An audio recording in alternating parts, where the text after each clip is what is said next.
Great, well, good afternoon and thank you very much for coming along. It's quite a packed house and thanks. What got you? Did the subject line attract you guys yet? Did you find that interesting? Okay.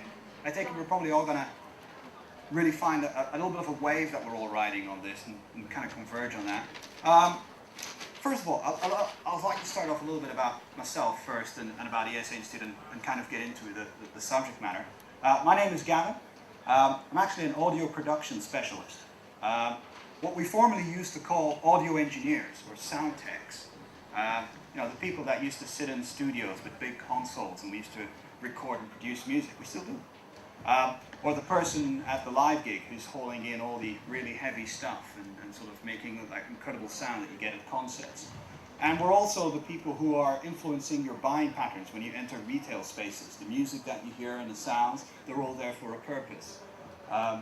The choreography of your emotions when you're watching a film and a movie. The audio engineering term is still kind of there, but it doesn't quite encompass really what audio is all about. I think that's really what this talk is all about, is to kind of look into what all these different areas of creative media are. I've been an audio production specialist for over 10 years. And along the way, I also fell in by accident into education. And that's when I kind of realized I have two passions really, audio and education. And my career path really sort of took me quite a bit into the education path, where I wound up not only teaching and lecturing the subject that I love, but also being given the opportunity to run a fantastic institute on campus in Liverpool for SAE, and as of a couple of years ago, the Oxford campus as well. So I've been very fortunate in that respect. The SAE Institute, how many of you have heard of the SAE Institute? Oh, great, quite a few hands, that's good, that's good. For the rest of you, you're all going to know about it by the end of this. The SAE Institute is the world's largest creative media educator. We have 56 campuses across the world, 4 of which are here in the UK. And I'll come to a little bit more about SAE later, but I really want to kind of dive into the subject matter really. First of all, just get an idea of my audience here. How many of you are careers advisors? Okay, that's pretty much what everyone. Do I have any media teachers or teachers? Oh, I got 1, 2 there. Okay, fantastic, great. So you can all probably, at some point in your daily work lives, have met the following question. Actually, I'll take it one step back. What is it that we do when we're in education and careers advisors, yeah? Essentially what we're doing is we're preparing kids for the best possible opportunity in their life, yeah? And as careers advisors, I think, and as educators, we always need to have at the heart of it what the kids want to be. This is what it's all about. What does the kid want to be? Where do they want to go? What do they want to achieve? And probably, as I said, as a daily part of what you do, you probably have the kids that come up to you and say, I want to work in media. How many of you have got that? Quite a few hands there. Okay. What do you tell them? Just out of curiosity. They want to work in media. Where do they go? What do you tell them? What do they mean by media? Say again? What do they mean by media? What do you mean by media? Exactly. Media is such a huge term, isn't it? It could be anything.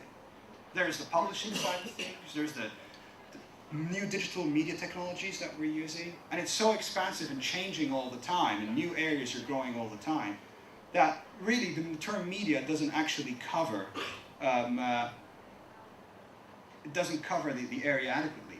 And then we have the term creative media as well. Well, what does that mean? What is creative media? And what can people do in creative media? To be honest, governments can't decide what creative media is. They've been actually changing and mapping the industry over the past few years. Different governments around the world have different ways of measuring it. But we have a fairly decent definition, which has been done by an organization working for the United Nations, which has been pretty good. I'll have some stats on that a little bit later. But we have a fair idea. What I'm going to concentrate on is the technologies in the areas of creative media that deal with a lot of the new areas of growth and the new media that we're experiencing. And that's if you own a smartphone, if you own an iPad, if you've got a computer, you are experiencing media that way. Our media habits are completely changing. We can now experience and consume media whenever we want, how we want, whatever form we want. And you know what? We want a lot more of it all the time. You know? And that's the reality. Okay.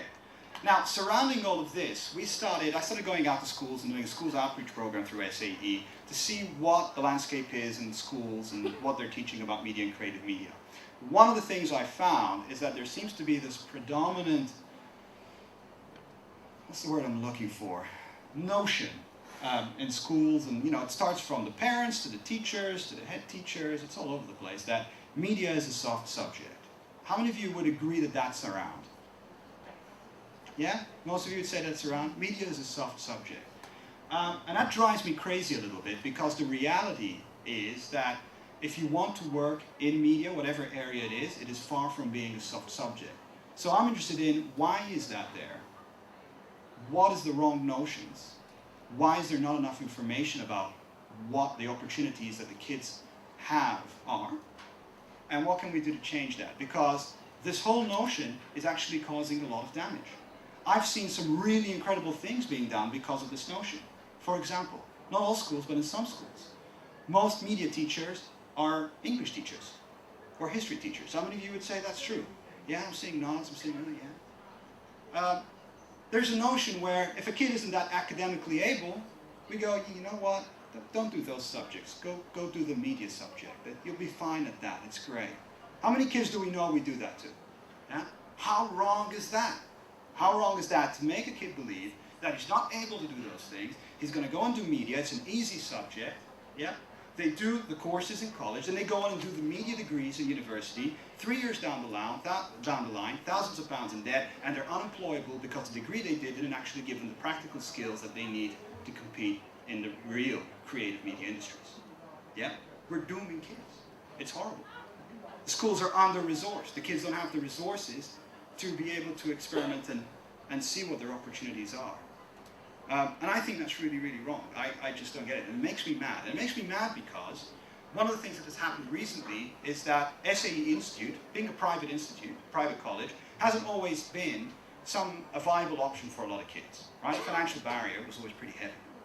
As of recent, that financial barrier has come down. Kids now have the choice of deciding if they want to go and attend a specialist school for what they want to learn. And we're getting, and we can see this happening, a few kids who are coming in and they're woefully unprepared for the realities of what working in the media means. And they're at a serious disadvantage. Okay, so what is creative media industries? What is it that I'm talking about? Let's delve into a little bit of that. The picture here, I think, really gives a good idea of what that means. Am I on this or am I on it? Hello? Is that better? Two? Can everybody still hear me? No? We've lost it? I gotta use this one. Okay. All right. So if you look at the picture to your left there, that's essentially a video game. How many of you play video games? A few hands. Great. I'm not alone. Great. Video games are awesome. Video games are really great learning tools. There's a tool on the Wii which is absolutely fantastic. It allows students and kids to really explore their creative side. It's built as a sandbox, as a toolbox where they can build and create their own things. Games self-teach people how to play them. When we used to play board games, we used to have a manual. Yeah? We used to read the manual. What are the rules of the game? How do we play it? We'd argue about it. Yeah? It doesn't happen anymore. You pop the game into the console, you start playing it, level 1, it gives you some instructions. By level 2 you get the hang of it. By level 3 you're pretty good. Level 5 you're kicking ass, you know? They teach people how to play themselves. It's great. And this concept is actually being applied to daily life. I don't know if you have Facebook accounts and that sort of thing, but there are all sorts of the things that they do in games which are now applying to real life. So if you get a running app that measures how far you've run, it posts how far you've run every day, what your trail was, and if you hit certain markers, you get badges. Yeah? You have run this much, and you collect them, and you can compare to your friends how much you've been running. It's all the stuff they do in games being applied to real life to make us healthier. It's fantastic. So you've got the games industry. You've got the new ways in which we're consuming media. How many of you view videos on YouTube? Yeah, we got a few people. Yeah, I know kids, that's where they get all their music, where they get all their video. Yeah, they're also getting their documentaries up there and interesting information snippets. We do and we communicate by using video. It's great, and it's available everywhere, whenever you want, on one of these devices. It's fantastic. We have graphic art. We have animation and smart TV as well. Yeah, very soon there's going to be a TV where you're going to be watching it, and it's going to tell all your friends what you're watching, and your friends are going to go, ooh, I want to watch that too. And suddenly you're all recommending to each other what you're watching just by watching it. It's great. You have music, and you've got the devices. And you know what's connecting all of this? It's the internet. Everything is connected to the internet. So we're sharing information, we're consuming more media, we're getting all this data. Yeah? And that is really where a lot of the future in creative media lies. We're going to be creating product and content for this. And there's a massive thirst for content. I was in a couple of meetings with some corporations a few months ago. We sat down. First thing they go is, we need content. How are we going to get more content? Why? Because corporations know that if they can find the next video that's going to get 500,000 or 1 million views, they slap their logo on it, that's going to be much more cost effective than buying a TV advert maybe. Yeah? It's where the future is going. It's where their market is. And it wouldn't be surprised if in, 5, 6 years from now, corporations are the new patrons of the creative arts. Okay, so let's see some stats about the UK creative industries. How big is this industry? What do we know about it? The UK has the largest creative sector in Europe. It's larger than any other European country. It exports more. Relative to GDP, it's the largest in the world. Depending on which stats you'll see a few different numbers, and that has to do with the fact that they can't decide how exactly to measure it. However, if at every point you measure all the countries using the same mapping system, the UK comes out tops. It is an absolutely massive industry, employing in excess of 1 million people. So we're punching way above the weight of an island. It's great. Now the question is, how do we get kids from school into there? That's really the pathway, and that's where your jobs are, is really to kind of go, look, that's where you want to be. How do we get you there? What I want to talk about now is a little bit, what do they need to get there? Yeah, and I'm not going to talk about specific skills like qualifications and that sort of thing. Let's start talking about the individual. Because in creative media, what you can do is as important as who you are. You have to network, you have to be an affable person. And you have to have aptitude. Yeah? If you don't have the right aptitude to work in creative media, you're not going to make it. The long hours, the tough times, being able to hit client deadlines when they're getting smaller, being able to do it to budget. You've got to work hard. Yeah? So if you kind of think that it's easy and you're going to troll through and you're going to be a big star and that kind of thing, forget it. You've got to give them the reality. And the reality is, just like everything else, you have to work for it. And you have to have aspiration. And this is one thing which is really, really important. When I started doing audio production, besides my love for audio, which kind of grew as I learned it, one of the reasons I got into it was I wanted to make $1 million record. That was the dream. It still is the dream. I still have my studio, I still make records, and I hope that one day somebody will pick it up and I'll sell 1 million of them. I still have that. I still do that. But the aspiration has to be there to want to succeed. But you also have to have the reality that if I don't make my $1 million record, yeah, how am I going to put food on the table? What are the skills that I have and how am I going to use those to earn a living? And there are ways and means. So you can't just think about the stars and the top few percent that make it that big. There's a lot of work and an ability to make a living on your way to getting there. You have to be curious and experimental. If you don't have that national curiosity to want to try something new, to want to try something different, yeah, then you're really limiting what you're going to create. It's okay to be able to try and copy what somebody else has done, but if you really want to succeed in this business, you have to go beyond that and create something that everybody else wants to copy. You have to be different. And to do that, you have to be curious, experimental, and keep going for it.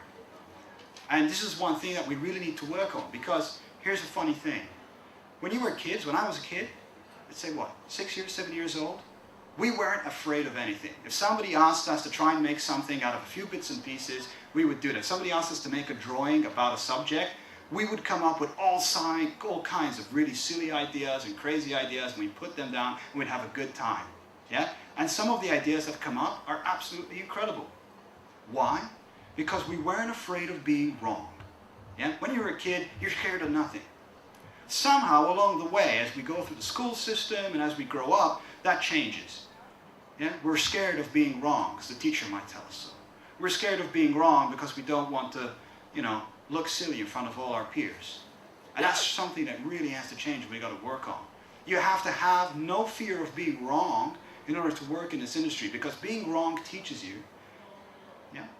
And if you have no fear of being wrong, then you're going places where no one else has gone. You're going to create some incredible stuff. So lose your fear of being wrong. Be curious and experimental. And really important if you want to work in these industries, you have to have an entrepreneurial mindset. If you're thinking that you're going to leave sixth form, go to some university, whatever it is, do a degree, and then get out and find a job, wrong. It's a completely different industry. Most of it is project-based, it's freelance-based. Yeah? If you're looking at all the new opportunities, you have to think about what are the skills that I have, what are the practical skills I have learned, and how can I apply those to service someone, to help someone. This is a knowledge service industry. And the truth is that a lot of this is project and freelance based. So you have to think, how am I going to do this? If I'm an audio guy, how am I going to make business? Well, let's have a think about it.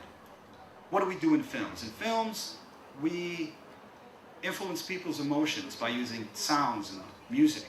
Yeah? Well, what if we can use that to influence the way people buy? So maybe I should go to a retail space and say, you know what? You're selling to this demographic, the music you're using is all wrong. Yeah? Change the music, change the vibe in the place, and you can increase sales.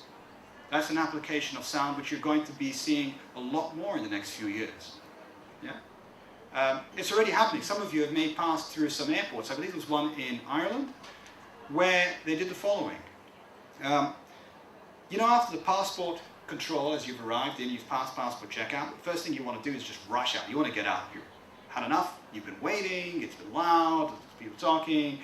Yeah, you just want to get out of there. And do you ever notice the last few shops just before you exit? It's like chocolates and perfumes. Yeah, very few of you. Sometimes we notice them, but we just go straight through. In one of the airports, they started playing birdsong across that area. Now, what is birdsong to us? Birdsong says it's peaceful, it's safe, it's happy. Yeah? We all love birdsong. And they actually increased sales in that area by 10 to 15%. Because unconsciously, you walk through that, you feel calm. And then suddenly, oh yeah, I do feel like a chocolate on the way home. Or, oh, I should get the perfume for my girlfriend, which I forgot to get. We're not rushing out. It's incredible. BP have been doing that. BP started putting birdsong in their toilets. And they realized that they actually increased customer satisfaction because of that. I can't remember the full stat. I think it was somewhere between 15 and 20%. The customer satisfaction went up. Why? You've been driving, it's been noisy, you go in, the birdsong says it's all safe. You feel good again. So sound has an incredible part. But you've got to think entrepreneurially. Nobody created a job for that. You're thinking, here's a skill I have. And it's the same thing in web. Yeah? If you think about web development, think about something that somebody needs, create an app for it. Hook up with your video guys and your audio guys to create the content that's going to help sell your app, move your app, and the content is going to be of a service to the people that are using that. So you have to have a real entrepreneurial mindset. Yeah? You have a set of skills. How are we going to employ that for the good of the user? So what we need to do? Well, first of all, we need to, I think, provide inspiration. When most people say they want to work in a movie, we hear of the actors, we hear of the director, and maybe once in a while we'll hear of the writer. Yeah? Those are generally the big three that we hear about. What about all the other people that come up during the credit list that actually help make that a reality? How many of you actually watch the credit list after watching a movie? I'm not alone. Excellent. I always watch it. I always see it. I think it's out of respect because there were a lot of people who had a lot of talent. They put in a lot of time. They worked really hard, sometimes at not the best pay at all, to put together an hour and a half of entertainment for me. And that's where the jobs are. Yeah, we all aspire maybe to be the big director, but a director relies on a whole team of people to actually make his vision a reality. And that's where the work is. And we need to therefore start understanding what these different roles are and start finding the individuals that are actually in those roles and doing great things. Who did the animation in that movie? Who did the sound? Who was the camera person? And those are the people that the kids need to start seeing to suddenly go, well, hey, I want to work in movies. That person's done that film and that film. What did he learn? What are the skills? What's his ideology? What did he do? Let's give them these role models because they're not getting the right ones at the moment.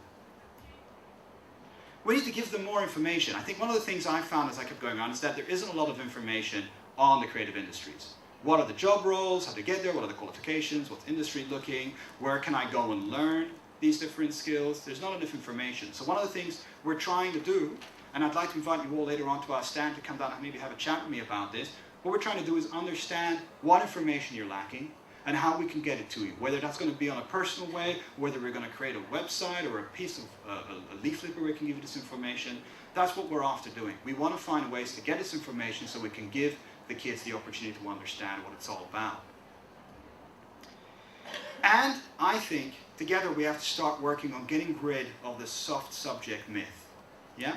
I think as I start going through and delving through a little bit of the roles and what it is that people actually do in the creative industries, I think we'll realize that the idea that it's easy and soft will quickly disappear.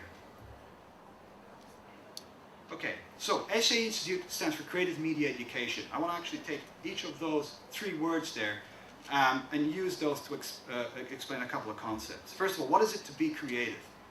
What does it mean? And more importantly, are certain people born creative, or they don't have it? What is it? Just as a show of hands, I'm just curious. How many of you think that people are born creative? That they either got it or they don't? A few of you? Oh, more hands even going up. Okay. All right, that's great, that's great. What if I said that actually, what is the act of creativity? The act of creativity is, first of all, producing something. You have to produce a product, whatever it is, whether it's something you can hold, something you can read, something you can see. Yeah? Anytime you produce something, you're actually creating. Yeah? So, whether you're working in audio or in film or in any other area which isn't typically related to being creative, if you have created something, a document, for example, you might have done an academic paper. You're being creative. We kind of tend to believe that creativity is a natural product of applied intelligence. If you know something, if you have a certain amount of knowledge about something, you apply yourself and create something out of that, then you are being creative. And everyone has the capacity to do that. I'll give you one really good example. How many of us, I mean generally we associate creative types with, the young, bohemian looking kind of guys, maybe like myself. I don't often wear a suit. Sitting on a sofa, kind of dreaming up the next concept, going to take lots of coffee breaks, we're kind of living the easy life, partying a lot. Yeah? What if I said an accountant is creative? I don't know if you would agree. We don't often associate it with the most creative thing, but I think a few hands just went up. I think we can all agree the last few years, maybe they've just been just a little bit too creative. I don't know about you, just a little bit too much. Yeah? So, everybody has the capacity to be creative. And I think it's just about finding what their area of interest is, giving them the intelligence, and giving them the opportunity to apply it and explore it. And everyone has the capacity for creating something.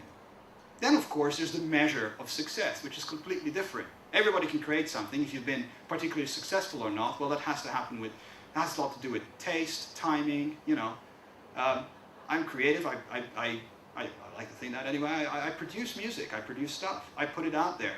I haven't sold 1 million records yet. I'm just waiting for the right time when the right track and 1 million people will come together. That's the difference. Somebody may have done it before me. I may do it when I'm 40, 50, or 60. I still create out of the love of it. Okay, so what's media? Well, I'm going to break this down. I'm going to take publishing out of this, which is, of course, a really large part of it. But even that is morphing and changing in lots of different ways. Traditionally, we tend to think of media as film, television, and music. Those are kind of the three main ones outside of publishing, right? We used to go to the movies, we watch TV, or we listen to music. Various different ways. Because of all the new media devices we have, we kind of change that definition now, and we say anything that uses moving image and or sound. The reality is we don't just watch our movies on TV. How many of you watch movies on laptops? Yeah, there we go. How many of you use it through iPlayer or some kind of media device, streaming device? There you go, on your iPads and that sort of thing. There you go. So anything that uses moving image and or sound is essentially what encompasses a lot of this new creative media area. And it kind of splits up into, roughly speaking, 3 areas: the executive, the creative, and the talent. Now, I hate the use of the word creative in the middle there, going back to the previous definition I did, but that's kind of the best I could come up with at this point. What's the executive? Well, really, this is the producers, the managers, the agents, logistics, the finance people. Yeah, this is the business portion behind that. At the end of the day, if I'm an artist, then I'm a product for somebody. Yeah, my intellectual property, my creations are a product, and I need a team of people behind me who can market me, sell me, do my logistics, book my gigs, all that stuff. And that's where the executive come in. Those kind of things, well, you need the typical kind of skills. You need to go into business, you need to have business skills, management skills, just like in any other industry. If you want to be successful, then it's good to have an idea of what the product is you're selling and who you're selling it to. That doesn't change. On the creative side, again, like I said before, we kind of tend to see the main three: the writers, the directors, and the producers. And then there's the specialist areas. And under the talent, there's the performers, right? So these are the people that are in front of the camera. These are the people that are behind the mic. These are the people that we see on our magazines, yeah? The celebrities. If you have kids that want to go into that kind of thing, then they need to go to performance school. They need to hone their skills in there, yeah? If they want to be actors, they need to go to acting school, hone their skills, and so on and so forth. If they want to be in a band, they want to play that, go to performance school. There was a great school in Liverpool called LIPA. They're great. They do a lot of performance stuff. You know, I had a lot of great musicians who I worked with from there. Some of them have gone on to do some fantastic things. That's where they want to go. But what if you want to work in the specialist areas? Where do you go and what do you do? Well, this more or less splits up into kind of three main areas: the audio, the visual, and the interactive. And let's have a little look at what that kind of involves. Okay, this is a non-exhaustive list, really, of the kind of things that you can do if you go into audio production. How many of you have heard the term supervising sound editor? Oh, one, that's great. Okay, who is the supervising sound editor? He's the equivalent of the director in a movie who's directing all the sound, the main sound choreographer, if you want. He's pulling the whole team together and putting the creative vision of what the sound should be doing, what the soundscape should be doing for the movie, in liaison with the director. Yeah? They're deciding, together with their music supervisor, what music should be played. They're deciding whether the car crash on screen should be, you know, kind of subdued, or maybe they should make it sound really big. They're deciding whether or not car engines should have character or just sound like car engines. Ever notice how the sounds in movies never sound the same way in real life? Yeah? I don't know if you remember, did any of you watch the modern remake of Romeo and Juliet? The opening scene? They come in with all these really great cars and great engines, and you open them up, man, if an engine car sounded like that, ooh, I'd love it. It sounds so great. They had these big engine sounds, and each car sounded different. It had a character. And not only that, but the car and the sound that came out of the car and the character also gave you a clue as to who the people were driving the car. Yeah? Well, what they did was they mixed car engine sounds with animal sounds, lions and tigers and that kind of stuff. And it sounds familiar and recognizable as an engine, but it's not. Location recorders, that's the person who's on set, for example. Typically we think of them as the person holding the boom. Yeah? Nowadays we have new technologies, new microphones, some of which are smaller than the Queen's head on a 5p coin. So we can, for example, collect more usable production sound on set. And that's really the skill that that location recorders has to have, because you're going to save the company loads of money because they don't have to go into post that much later to do all the dialogue again. Sound designers, traditionally found in film and TV, but the process of sound design now being used in application in business, applied in business. Yeah? That whole idea of creating sounds in retail spaces. Yeah? Sound branding, creating sounds that we associate with a brand, but not just to associate with a brand, which give you a message about the brand, which influence your buying, your decision.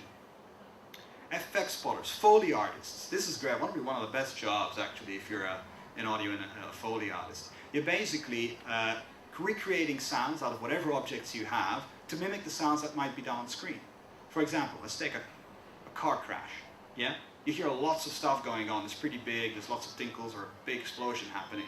That's somebody recording a big industrial washing machine, which has tons of forks, knives, and tin trays and glass, and they speed it up and they slow it down and they record what happens as it slows down. If somebody is, for example, wearing a satchel bag, yeah, you've got lots of shaking and little sounds, you don't pick those up on set. So somebody has to go in a studio and shuffle stuff to make it sound like that. Yeah, that's basically what you're doing. You're seeing it on screen, you're going, oh, that movement there, a clipboard. I'll pick up a pencil and a piece of wood and go click, click, click, click. That's the sound for the clipboard. Next. Recording engineers in music, live sound engineers. You can be an electronic music producer, sound consultant, an audio production specialized for business. There's whole loads of different areas. So as you can see, perhaps one of the first myths that maybe might have blown out here is that audio isn't just music, which is what we all tend to associate with it immediately. There's a whole load of areas. On the visual side of things, you've got the DOPs, you've got lighting, camera operators, grips, being a dolly operator or a crane operator, Steadicam. Have any of you heard of what a Steadicam is? Yep, a couple of you. You know when you watch those movies and you get all these really smooth shots which go around and they're continuous and there's no shaking? Well, if that was a person holding a camera on their shoulder, every time I take a step I'm moving up and down. So what tends to happen is that you get a shaky feel.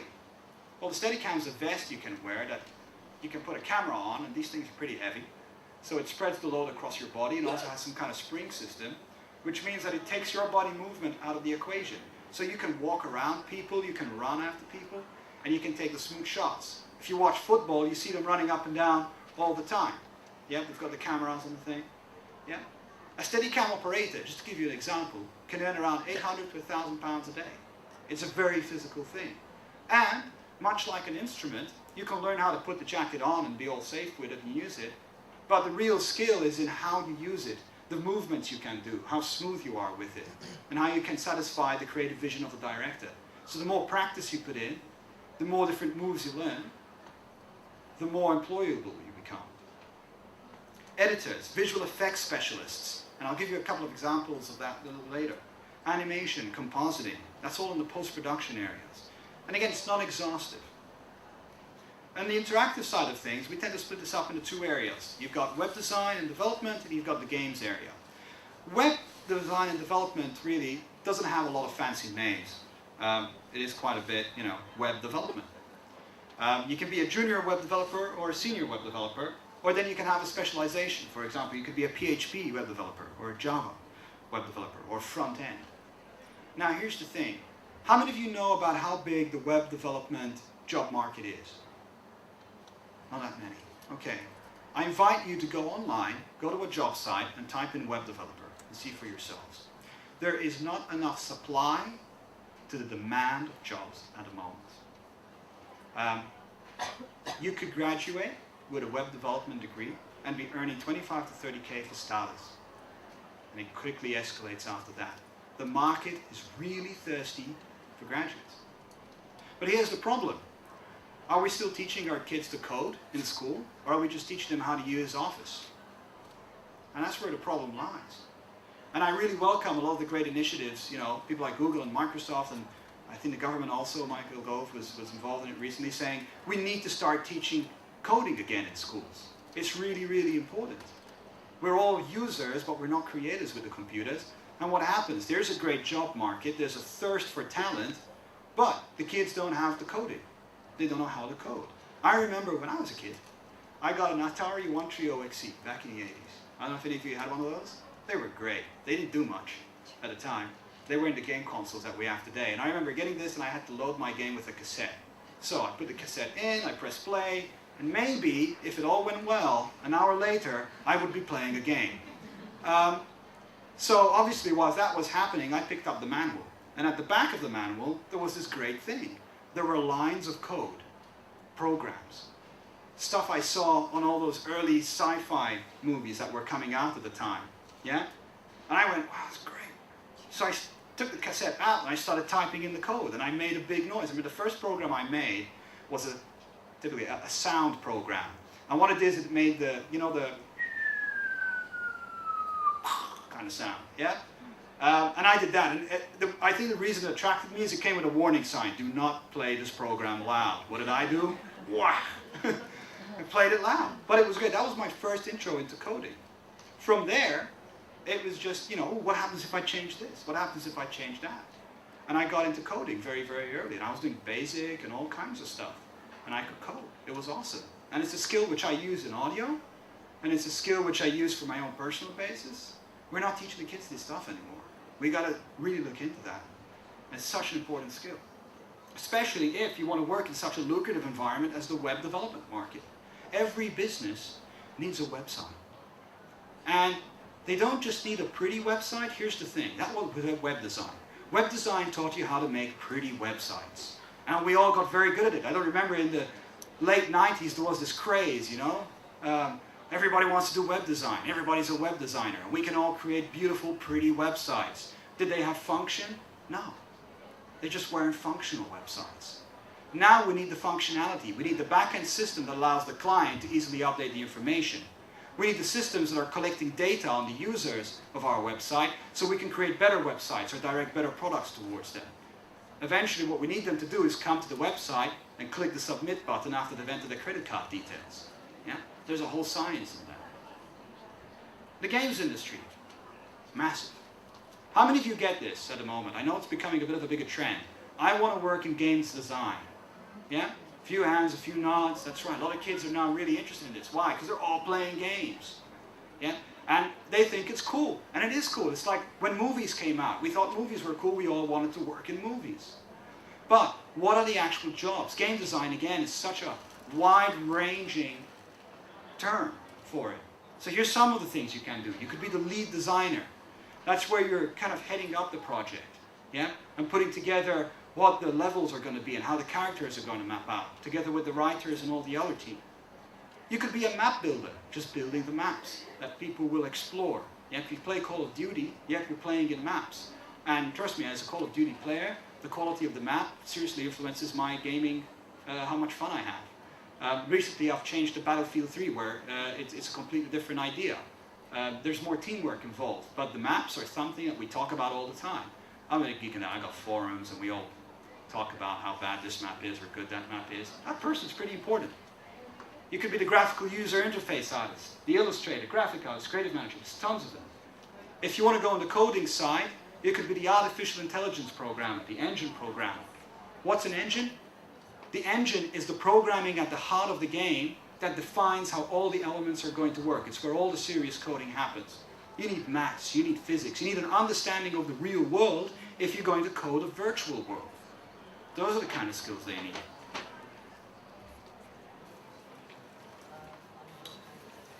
Okay. Let's try one more. There we go. Here's a bit of an example of what I've been talking about.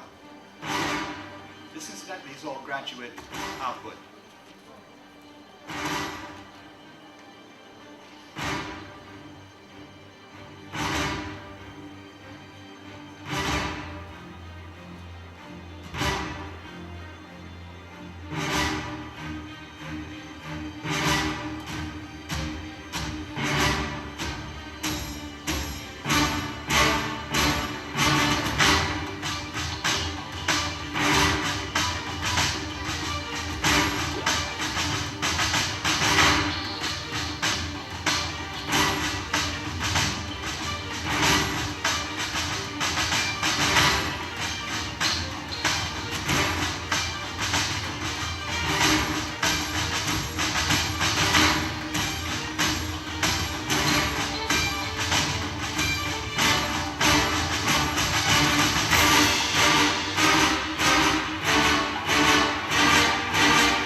Skills I talked about were involved in making those kind of things. So what is it that we're talking about then? Let's think about all the skills and all the roles I talked about just now. Well, it's digital technologies. And I don't know about you, but I think digital technologies are far from easy and they're far from soft. And they split up into moving image, audio, and interactivity. And those are the skills and the jobs that are available. Those are the kind of things they're getting into. And I can't see the soft tag really sticking there. And if you want to work in it, then you have to understand your medium and you have to know your tools. You have to understand how people react to what you're producing, and you need to know how your tools work in order to create the better product. Those are the kind of 2 key skills you need there. Okay, so let's talk a little bit about education. What education is available? What do we do? At SAE Institute, we do a BA and a BSc honors in audio production, web development, interactive animation, digital filmmaking, and we also do a BSc honors in games programming.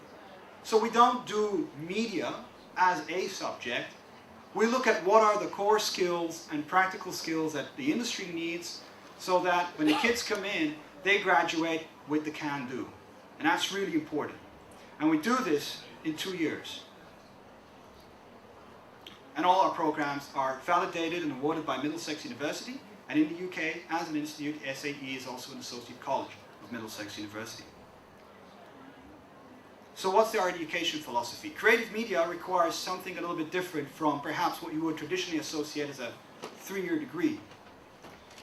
First of all, we provide a solid theory and good practice guidelines. That's really important. You have to know your medium. You have to know how to work it. But then, you need to put in a huge load of hands-on training and do it yourself. It is to be very vocational in nature. In these industries, people really do learn by doing. If you want to work in sound, you have to recognize different sounds. How does that happen? By doing it and being guided to do that. So we provide state-of-the-art facilities, and we also provide one-on-one practical student support on a really, really heavy basis. And that's really important. As students are doing things, as students are working in studios or on cameras, it's important to have that guiding hand. We used to do it in the industry all the time. Apprenticeships used to be the way forward. But with the changing way of the industry, can you get the time to show somebody new how to do something? And it used to take a real long time. We use what's called a performance feedback revision method. In other words, we want people to produce something, get the feedback, then revise it and do it again. It's called the evolution of practical creative skills. To inspire the kids, we bring in a lot of industry standard tutors who work on our programs and also come in to guest lecture. And we also provide lots of opportunity for the kids to go out there and do something in real life as well. Though to be honest, the program we have that's practical covers all of that. Okay, I think I'm coming up for a little pressed on time, so I just want to head really here. I really end with this. So I've given you a bit of an idea of what creative media is and what we do. And I want to ask you this question. This is where I'm going to get a bit cheesy on you. Can we burn the soft subject myth that there is going on at the moment in schools and really start giving the right information to the kids about what is available and what they can do and what they need to get there? Because I don't think it's fair for these kids to be given the wrong impression anymore and for them to be disappointed when real life hits them. Great, my name is Gavin Attard. I'm with the SAE Institute. Thank you very much for listening.